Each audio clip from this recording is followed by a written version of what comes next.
სახალხო პარტიამ საზაფხულო თეატრში ამომრჩევლებს პარტიული სიის ხუთეული და მაჟორიტარი დეპუტატობის კანდიდატი წარუდგინა. სიის პირველი ნომერი იურისტი ასლან ფაღაბაა. მისივე თქმით, კანდიდატები გამოცდილებითა და მორალურ პრინციპებზე დაყრდნობით შეარჩიეს. კანდიდატებმა შეკრებილ მოსახლეობას საარჩევნო პროგრამა გააცნეს. როგორც ასლან ფაღაბა ამბობს, მათი პრიორიტეტი უმუშევრობისა და სოციალური პრობლემების აღმოფხრაა. პარტია თვითმმართველობის არჩევნებში მერობის კანდიდატის გარეშე იბრძოლებს.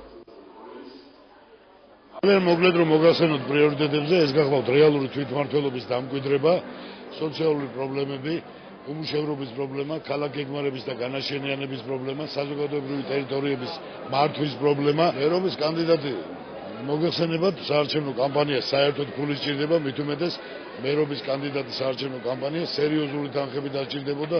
ჩვენ სამწუხაროდ არა ვართ ფინანსურად შეძლებული ორგანიზაცია. ჩემი ძირითადი მოწოდება და ჩემი ძირითადი პოლიტიკაში მოსვლის საფუძველი გახლავთ ის, რომ მე მტკიცედ, თუნდაც სიცოცხლის ფასად დავიცვა ჩემი მარადიული ღირებულებები, ჩემი და ჩემი ქვეყნის, ჩემი ხალხის ის მრავალათასწლოვანი მარადიული ღირებულებები, რასაც ამ ბოლო პერიოდში სამწუხაროდ საფრთხე შეექმნა.